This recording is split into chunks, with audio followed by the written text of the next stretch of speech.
All right, so we're going to go over pipes in this one. And so these things are actually kind of fun to create. And you're going to do it a little bit different than you probably think you would, because most people think they're modular in this. You use them in a semi-modular fashion to create a big modular component, basically. It's a lot faster that way. So we're going to go over this. We'll do a new scene.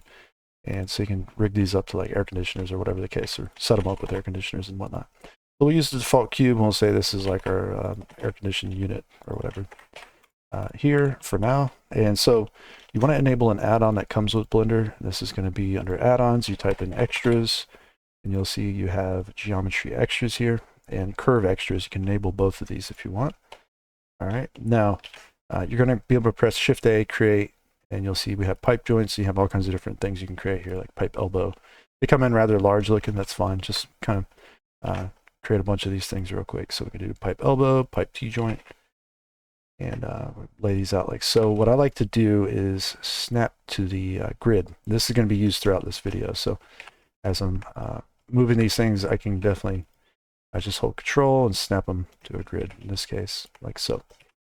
Might have to zoom out a little if you're in an orthographic view, but we can do T-joint, Y-joint, the elbow.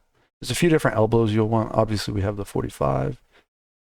We'll set up the other ones here in just a second. There's the cross joint. And we got end joint as well. You can change the end joint amount if you need to. And create additional pieces. Okay, so let's do another elbow. We're going to want a 90 degree. There's two other elbows you might use, but it's kind of hard to do in 3D sometimes. So it's going to be an elbow with 22.5. And if you're wondering about these numbers, I might explain them here. Yeah, okay, 22.5. It'll display as 23 apparently. And we'll create another elbow at 11.25. Now, why is that? Because if you take 90 degrees and you cut it in half, you have 45. You cut 45 in half, you have 22.5. You cut 22.5 in half, you have 11.25. So these are still valid. You can utilize these, and this might help you lay out some things anyways. So, you know, this is your base kind of like pipe kit, basically. I'm going to scale this up by 10, I think. Let's move it over there real quick. Actually, let's move it out of the way. It's kind of in the way here. Over here. And put it on the grid, okay? So this is kind of like your base pipe kit, basically, more or less. These are your low poly models. You want to think about it like that. So when you're doing high to low polys later on, you'll just duplicate these and work it into a high poly that matches, basically, if you need to do it that way. You can also do like a high first and then try to make a low after, or whatever the case. But you need to make sure these are starting and stopping potentially on the grids if you're doing that. So that way they can work semi-modularly, or modularly at least, and be predictable. Because sometimes you have to have like two components like match up with each other, like instantly, like this. You see what I'm saying? So you might need those to work on the grid. Now, all right, so here's the thing.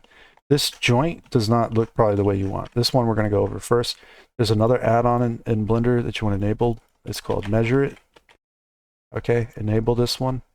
And the reason is we want to fix this elbow here a little bit. We're going to hit Control R. We can add a loop cut. Left click, hit E, and then F. You'll see we can make it even with that bottom segment there. So we can do the same thing over here, E and then F. Sometimes these don't get placed exactly where they need to go, so that's where Measure It comes into play. Go to View, Measure It, click Show, and now we can do two vertices are selected. We can click Segment, and it'll measure between those two segments, and it'll update as you move them. So we can do that over here as well. Click Segment. And so now we can grab this whole loop. I'll click it. You can see we press G and Z. If we want to move this up to, say, 1.7, we can do that. And then this one over here, we can move to 1.7 as well. If we hold Control, we can just snap it. But we don't have to guess at anything here. And so we can do off numbers as well if we needed to. We don't have to snap it. But this middle joint now, we can just go ahead and press our middle edge loop and select it. Control B. If you bevel, it doesn't look right. You hit M a few times, you'll eventually end up at a percentage bevel. So it should be about 3 times by default. I have it set so it does 2. But you bevel it with a percentage bevel, and then you can mouse wheel up and set it like so. And so you should be using percent right here, right? And that'll give you that kind of a result there. You take it all the way out, you'll have doubles, so you have to press A and merge by distance. All right, And then that's good. It messes up the measure stuff, so you can delete these. You don't have to keep them there, but you can keep it on if you want. So that's fine. Keep it showing or whatever. All right, so with all that out of the way, that's kind of the basic idea of setting these things up. When it comes time to create a high poly later on, you could take something like this, duplicate it, and then you just go through and do like fills or whatever the case. You might be creating like a female side or a male side, depending on the type of pipes. PVC pipes, it's the same on both sides, so usually, generally speaking, not always. Whatever the case, you can do this number all day long. You can take something like that. Cylinders are real easy to work with if you're just going to keep it cylindrical without any additional details. You can do a bevel modifier that gives you holding edges, and you can just subdivide these things very fast like that. So you hit Control-2, subdivide it. That's more or less a high poly. If you want to take it a step further, you might make these perfect little squares if possible. Add additional edges like this. So you don't have to do any like fancy remeshing or nothing like that. You just add all the quads you need like that. Multi-res it. And the multi-res will go before the bevel, so it behaves a little bit badly. You have to apply the bevel, and then you can multi-res it, or you could use creasing and get rid of the bevel entirely. But you can do things like this as well. So you can do that, and you can sculpt on these a little bit if you want to add little dings and dents and just other random details. You know, you can take this up very high resolution on each one of these, perhaps. And when you have a bunch of pipes doing this, you can always turn the preview size down until you're ready to work these into a more official like high poly, where you might turn that up and subdivide it as high as you need it to go, apply it, and then decimate it later on. This is kind of a destructive way of doing it. So you would want to work in kind of stages or steps when doing this stuff. So I'm going to do 0.1 reduction. So we could bake this easily now. It's a much lower polygon count anyway. So you wouldn't want to destroy your high poly necessarily. You would duplicate it possibly, then decimate it, and then set or so forth. You know, keep everything as much as you can, so that way you don't lose anything later on, right? If you need a back step, you won't lose as much information anyways. So we got the high there. Of course, you would name these whatever you got to name them. Elbow 90 high, right? Then you do whatever, elbow 90 low, and then that's that. So you could bake this potentially. Might need to create a cage, but that's it. So we'll get rid of the high for now because we're not going to focus on that. This is where things get a little bit more interesting. So I'm going to explain this over here in Krita, and that is that when you're setting up the pipes themselves, you can think of every joint being a node. And so as long as you're working these out, like this is going to go out at like a 45-degree angle to this section over here, we'll be able to use a 45-degree elbow, right? So that's the main idea, all right? And then you just run your segments however you see fit. These segments don't necessarily model per se. Well, you texture them with a trim sheet. Like you don't do like a unique high and low poly for those necessarily. What you're going to do instead is you're going to create a run segment. This run segment, you can make it however big you want it to be, really. Might be pretty large. It might even be larger than that. But this would be your run that you're creating to create a trim sheet, okay? So the way this works out, you do this exact same thing with the high poly, but basically you have your trim sheet section that you'll create at some point. You will UV map this, put a seam on it, you press U, unwrap it, you get this. You might rotate that, something like this. Use the text tools add-on, turn padding off, and crop it. Okay, and it'll be placed like so. So now when you're unwrapping something else over here, and a lot of times when you're doing the seams on these things, they just go kind of in these corners. You might have to straighten these things because you press U and unwrap to get this nonsense. You might rectify these as well, possibly. So just keep that in mind. All right, but when we're creating a texture sheet, right, we'll have all of this on one texture sheet, basically. So now you'll have possibly your elbows and joints all down here. You might have your trim up here. A really simple little setup there to keep everything nice and neat and organized. And don't forget, you have to make other things as well, like suspension stuff from the ceiling, perhaps. Okay, so that way, if you're doing clamps, so you got to hold it onto the wall and all that fun stuff. More stuff involved, right? But this piece, if we were to take this and array it. So we're going to array it up by 1 relative offset. We're going to merge them too. And then so we can do this 3 times. All right. Now, if this had a texture on it, so we do image texture on a material, new. All right. So we can texture paint it real quick. Go to texture paint mode. Hit the control tab key to get there, I guess. You can see you can work on these seamlessly, right? So this will happen as substance too, if you were to take it over to substance. You do the same thing with your high poly, it should bake seamlessly as well. So pretty simple of a process, right? And that's all you got to do with things like that sometimes. All right, but that's this you don't use necessarily. We're going to instead lay out our pipes as vertices real quick. So we can create a plane. All right, take that plane, merge it at center. We have 1 vertex. Okay, we're going to use that absolute grid snap. Make sure that's on. It doesn't have to snap. It doesn't even necessarily have to be on the grid, but you have to have all of these in line so that the pipe joints will work, basically.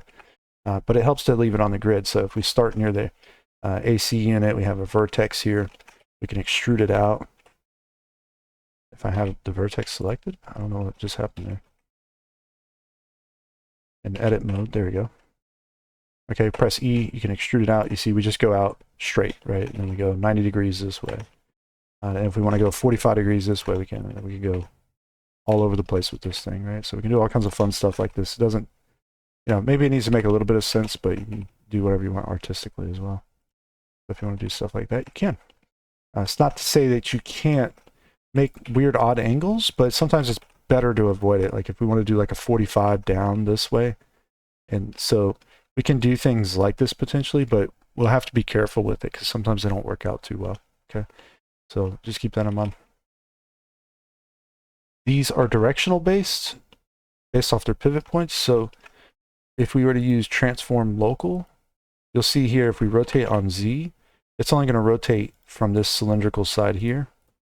So you'll have to rotate these accordingly because if you try to spin something, it needs to be placed so that you can spin it correctly. Because you can't spin for both sides, basically. So you'll see how this plays out here in a second. So we're going to use local. And if we need to use global, we can just hit Z or X or Y or whatever twice, and we can use that as well. So, all right, now with that out of the way, let's go ahead and take one of these and Alt-D, and that's going to create a link duplicate. This is kind of important. You'll see why here a little bit later on. But basically, we can lay these out exactly where the junction is, right? Where it changes direction or whatever. And that's what's great about this setup like this, because there's no real fighting with it. You just start laying them out very quick, especially if they're flat. Like you just start rotating, holding control, and using what you got to use here. So we need a 45. That's going to be this one. And we can stick it right there real quick. And so this is kind of the similar way that a plumber would do things, right? See how I rotate on Z there? Like if I press R on Z, so I can rotate on Z in the 3D view, make sure it's 90 degrees or whatever in this case. So there you go. Very quick, easy process, right? You just start laying them out like that all day.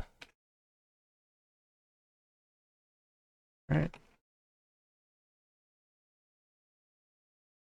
Should be on that way. Oh, maybe not. Like that. There you go. Rotate that one around. Okay, and there you have it. So you can start doing things like that. This is going to become your pipe segments. If you were to take this, you can right-click it, convert it to a curve. All right, when you convert it to a curve, you can add depth to it under geometry, depth. All right, you'll notice that there's a couple things going on here that aren't quite the way you want them probably.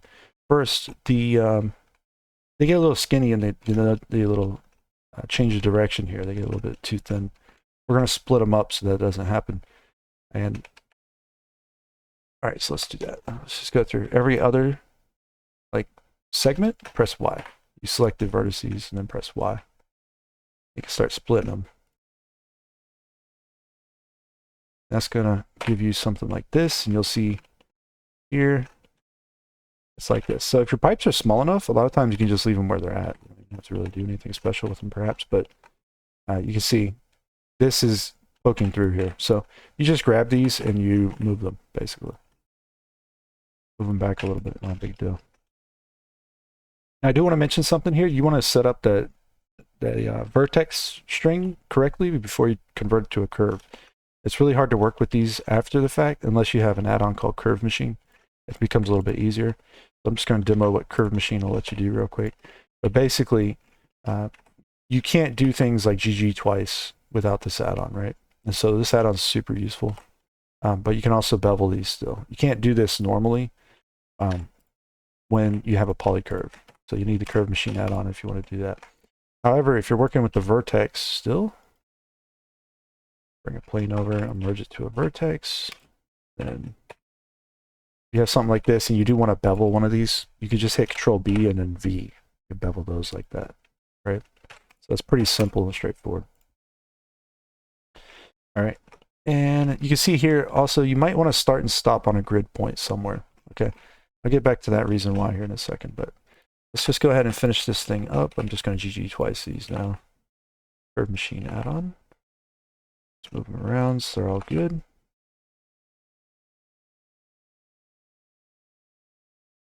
This should be something Blender has by default, in my opinion, but it does not for some reason.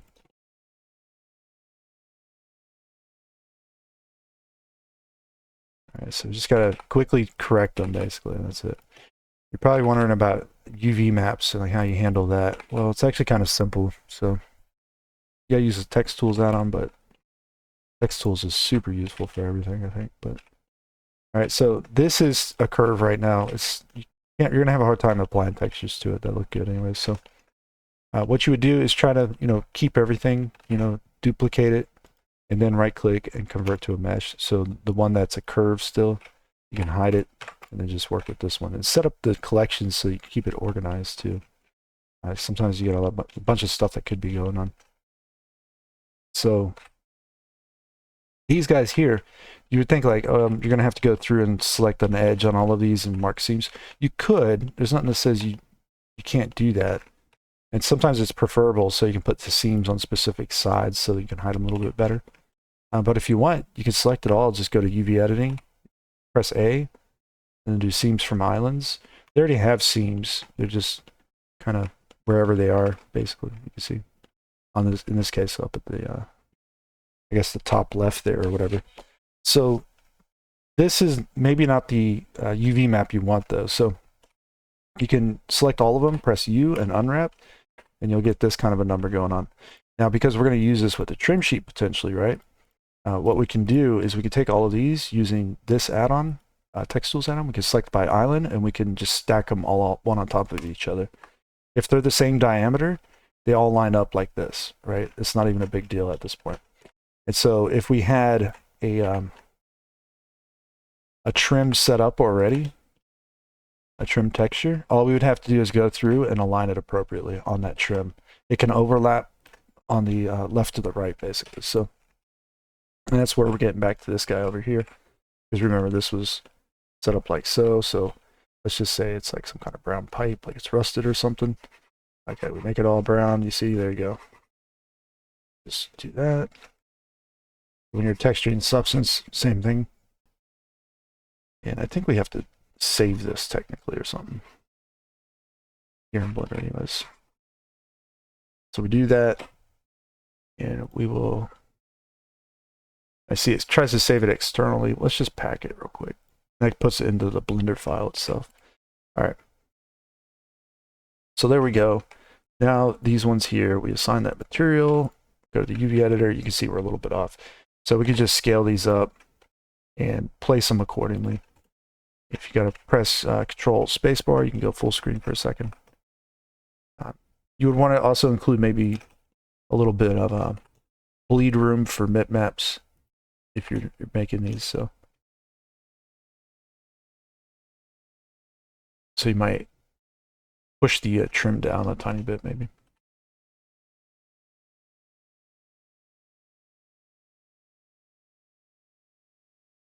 All right. And so that would, if we're in material preview, you'll see they all have a trim sheet texture on it now, right? Very quick, easy process. And so, once again, this one over here was UV mapped to this. So our 90-degree elbows, texture paint even these ones, I think. And it would update that texture. See? You don't maybe want to do the texture work here in Blender, but I'm just using it as demo purposes. It's the same kind of concept works in Substance, so with the UVs anyways. So your pipes would start to look, really good potentially with a proper PBR material and some layers of rust and stuff on it. All right, so the reason I wanted to do Alt-D throughout the scene, though, is because you can lay these all out very fast as they're just a blocking element. But if you ever wanted to update these things later on and add additional little elements to it, you might have to re-unwrap them, unfortunately, but you can add these details here on the lows, perhaps. Do some chamfers or whatever else you might want to do, right? And as long as these were instances or linked duplicates, these are updating at the same time, right? So not a big deal. And now let's talk about the grand scheme of things. So let's say this was an air conditioning unit and we had some pipes running out of it. And it has to travel along a wall, but you're doing like a whole modular environment. A lot of times you can make this whole segment potentially, like this could be a unique object perhaps, but you might make this as like a big prefab later on where it's like a combined mesh or whatever the case. This might be your modular piece at the end of the day, right? And so what we can do is we can use a 3D cursor real quick. We can shift and right click with it, absolute grid snap, and hold control. We can snap it to a grid point somewhere, right? And so we can actually make this a big modular piece basically. So if we're doing like a continuous pipe run, we can make like a run of pipes that could connect to something like this over here later on or something that goes down a hallway. But you'll see how this works out. Basically, you set up a bunch of pipes real quick or whatever you need. And then when you set that 3D cursor there, you're shift right clicking, holding control so it's snapping to the grid. We're placing it appropriately where it needs to go, where it would fit on the grid, that how we want to use it anyway. So we can do that over here too. We can shift and right click and hold control. It won't change depth, it's just going up and down and left and right. So you hold Alt while orbiting to do that, right? And so with the machine tools add-on, this is where it gets kind of fun. We don't have to really collapse these things together necessarily. We just select all of it. And if we hit Control G, we can group it. What it does is it creates an empty and it parents everything to the empty. However, it has like a little script behind it that lets you reselect these things very fast. But you can see we can set this to location 3D cursor, right? So we can do that and put it over there. So later on when we're working with this thing, we could select this, shift double click somewhere. We can select the whole group. And now we can just start doing things like Alt D and selecting all of it and doing that, right? You hit Control M, middle mouse click. Let's try that again. Let's see if that works. Control M, middle mouse click.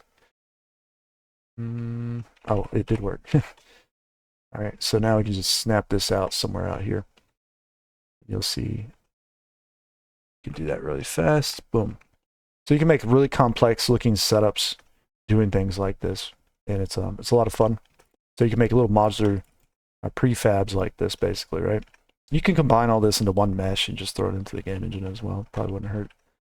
But you do want to make sure that you're thinking about how you're going to make all these kind of things work together potentially. In our case, by the looks of it, I did not add this to that group there. So I'm curious if this works, but we're going to try just doing a quick selection of this to the group empty. We'll see if that works. No. Oh, add to group. There you go. So you right click and add to group. All right, cool. So now we got that in there now. So if we hold D and yeah, bam. There we go. So yeah, you can make pretty interesting stuff very fast. That's all I did with that first scene. I mean, it's really quite simple. You just come up with a little bit more geometry, start doing some mid-poly type modeling and whatnot. When pipes become bigger, they're not this small per se. You might start using decals on them with like drips and stains or other details, infographics, things like that.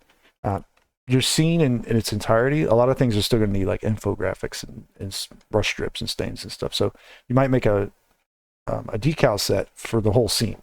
So you might have your air conditioning unit decals with your pipe drips, and all of it might be combined together on just one big atlas.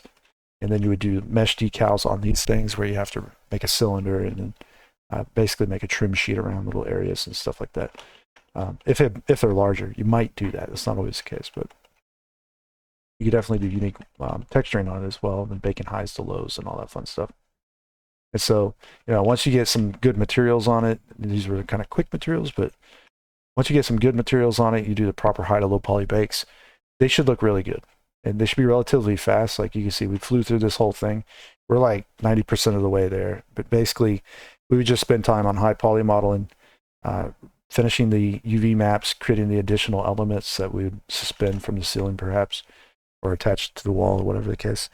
And then just bake it all out and texture it, really. That's what it comes down to. So if you need to create LOD models, you can do that just as quick and just as easy, where instead of having like just your low poly, you would have like LOD 0, LOD 1, LOD, whatever you need.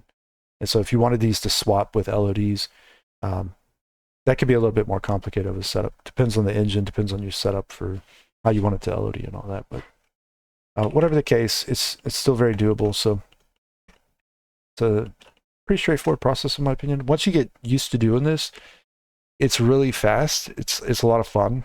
Like it's kind of addictive in a way because it's simpler than you probably thought it was. Like the process isn't. It's like a little bit elusive until you realize that you can do things this way. So like you don't have to just create, a big. Let me select that group there actually. Like this is just one segment right here. I got a pipe up there that nobody sees, but the thing is that you can do this whole setup like this relatively fast. You can also use off angles as long as the joints line up with each other and they eventually end up back on a grid, you'll be okay. It's a little bit challenging to do that, but there's a little secret to that. You want to set up you kind of want to set up the joints first and just make sure everything's going to work. And then you worry about, finalizing it later on with the UVs and all that. But because you'll have to make like weird slight rotations. You can also like get away with slightly misaligning things. Nobody's going to notice usually, but it's just, it's a semi-modular approach.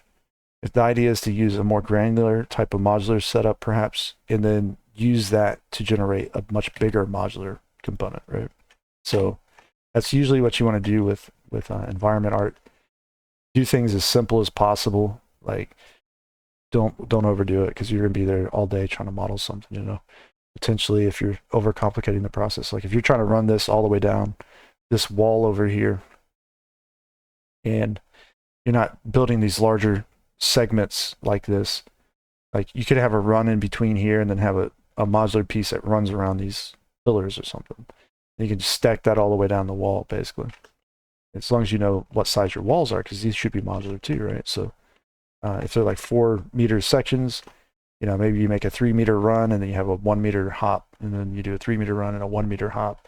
And so you just keep that in mind when you're working with modular stuff. It's really simple. It's like making a little puzzle of sorts, but it's not, it's based off of usually meters for the bigger stuff anyways.